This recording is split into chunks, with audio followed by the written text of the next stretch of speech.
Hai adik-adik, ketemu lagi dengan Kak Kori. Nah, kali ini kita masih akan membahas soal kimia, namun dengan topik yang berbeda. Nah, topiknya adalah stokiometri termokimia dengan laju reaksi. Oke, mari kita mulai soal yang pertama.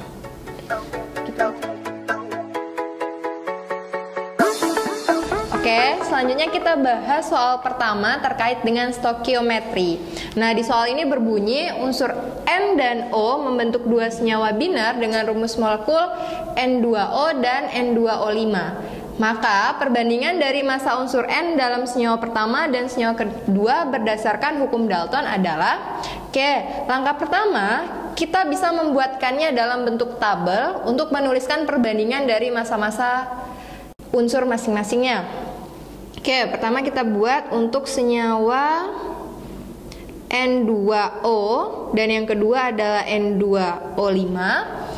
Di sini perbandingan N bisa langsung kita buat dengan O 2 banding 1. Lalu untuk N2O5 perbandingannya adalah 2 banding 5. Nah, karena yang dipertanyakan adalah perbandingan massa unsur N, sehingga ketika yang ditanya adalah unsur N, ini unsur N, maka kita harus menyamakan jumlah perbandingan dari unsur O, sehingga kita harus kali silang.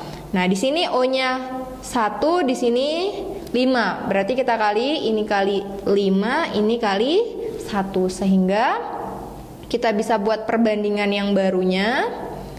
Di sini senyawa 1, 2 bisa kita anggap ini NO. Nah, senyawa yang pertama N-nya menjadi 10, O-nya menjadi 5. Senyawa yang kedua N-nya menjadi 2 dan O-nya menjadi 5. Nah, ketika O-nya telah sama, barulah kita lihat perbandingan N-nya pada senyawa 1 banding senyawa 2. Ternyata perbandingannya adalah 10 banding 2 dan 10 banding 2 itu adalah 5 banding 1. Sehingga jawabannya adalah yang E.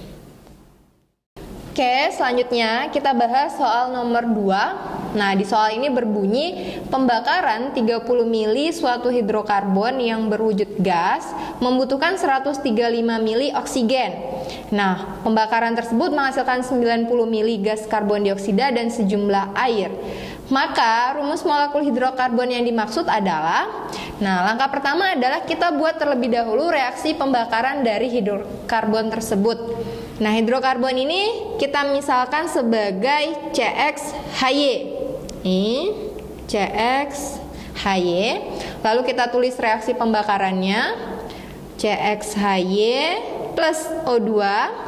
Jadi ingat kembali bahwa reaksi pembakaran itu selalu ditambah dengan oksigen. Jadi ditambah dengan O2 menghasilkan karbon dioksida CO2 plus H2O.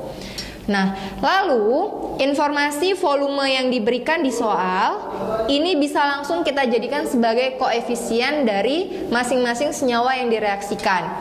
Nah, karena senyawa hidrokarbonnya 30 mili, maka kita bisa menuliskan sebagai koefisien CXHY 30, koefisien O2-nya 135, lalu koefisien CO2-nya 90, dan sejumlah air itu bisa kita anggap sebagai X.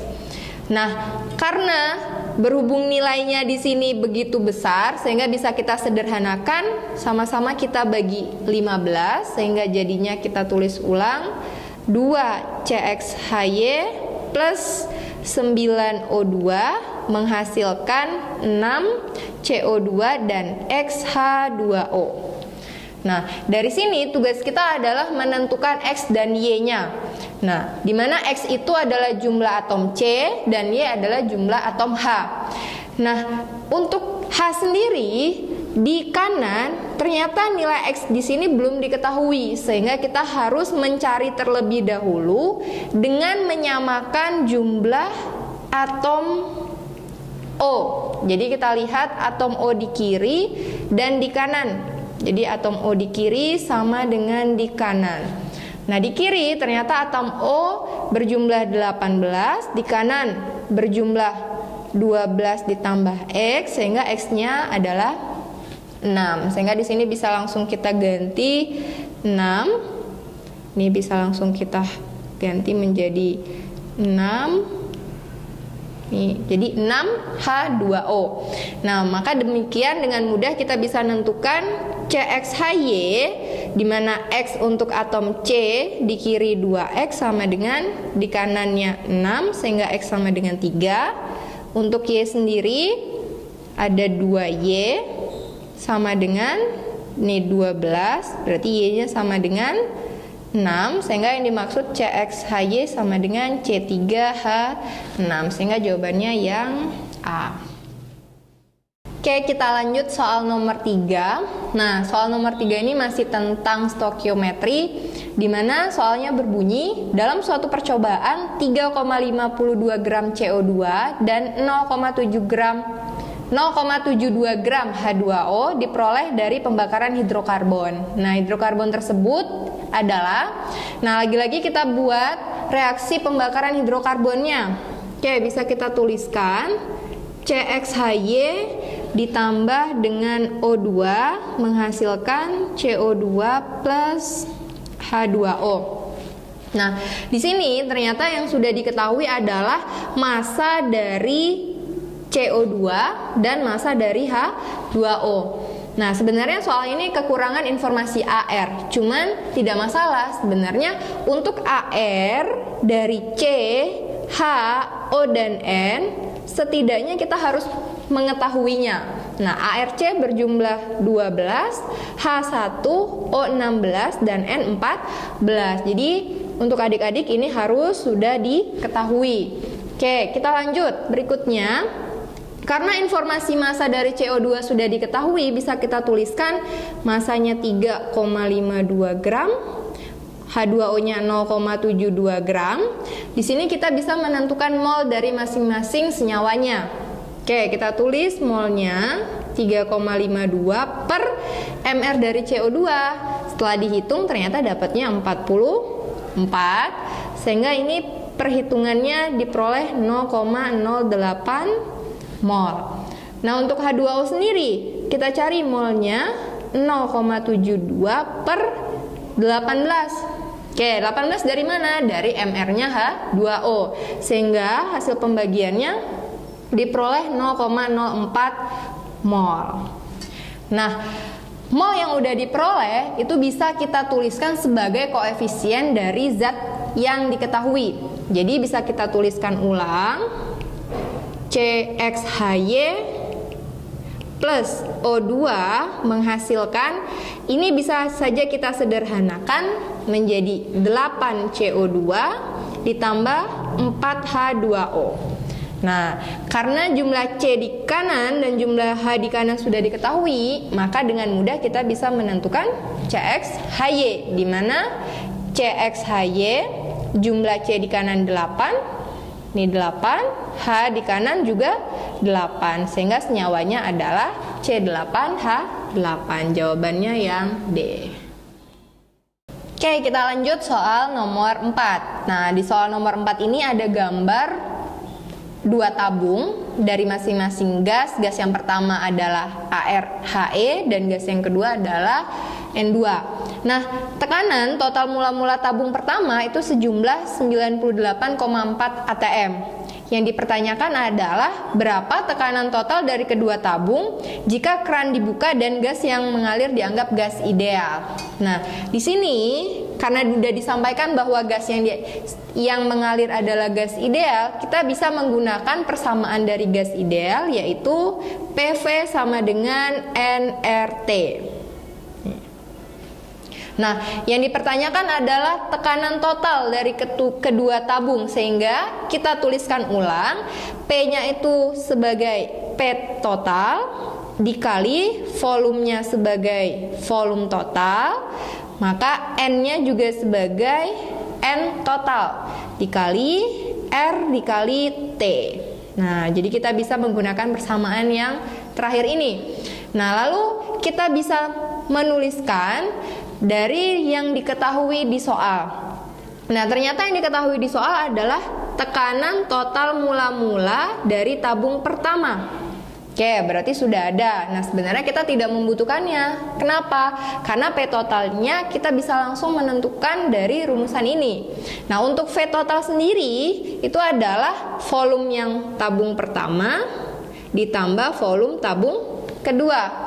Untuk N totalnya itu N tabung pertama ditambah mol tabung kedua. Nah, sekarang kita cari mol tabung pertama apakah sudah diketahui, dan ternyata belum.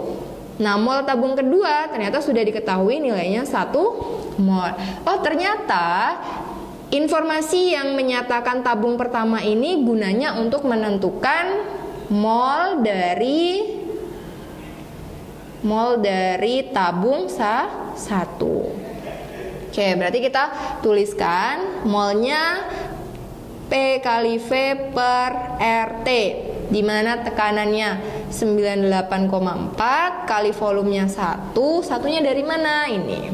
Ini dibagi dengan 0,082 dikali 300 Kelvin. Nah, 0,082 itu sudah merupakan tetapan dari gas idealnya. Nah, sehingga kita hitung 98,4 per 24,6 hasilnya 4 mol. Sehingga 4 mol ini kita tuliskan ke dalam mol 1 untuk menentukan mol totalnya. Lalu langsung saja kita masukkan P total dikali volume total, itu berarti 1 tambah 1 ini tambah yang ini sama dengan mol 1-nya 4 mol, mol 2-nya 1 mol dikali R-nya tadi 0,082, T-nya 300 Kelvin. Sehingga diperoleh P total 5 kali 0,082 kali 300 per 2. Nah, ini hasil perolehannya diperoleh 61,5 atm. Sehingga P total yang diperoleh adalah yang D, yaitu 61,5 atm.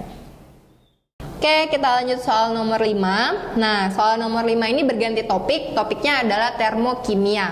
Oke, nah di soal nomor 5 ini yang dipertanyakan adalah simple sekali.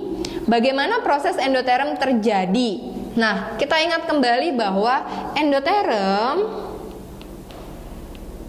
itu terjadi karena ada pelepasan kalor dari lingkungan ke sistem. Jadi, atau dalam artian energi atau kalor tersebut diserap oleh sistem dari lingkungan. Nah, atau ilustrasinya seperti ini ada sistemnya. Nah, ini kalornya masuk ke dalam sistem, di mana di sekitar sistem ini adalah lingkungan. Nah, di sini kita bisa lihat bahwa jelas bahwa entalpi dari sistem akan menjadi bertambah. Kenapa bertambah? Karena ada kalor yang masuk. Nah, sehingga delta H-nya, H produk itu akan lebih besar dari H reaktan. Jadi H produk lebih besar dari H reaktan, mengakibatkan nilai delta H-nya adalah bernilai positif, di mana delta H ini merupakan sebagai perubahan entalpi. Nah, sehingga jawabannya yang tepat adalah perubahan entalpinya positif. Nah, entalpi sistemnya semakin bertambah. Jawabannya yang D.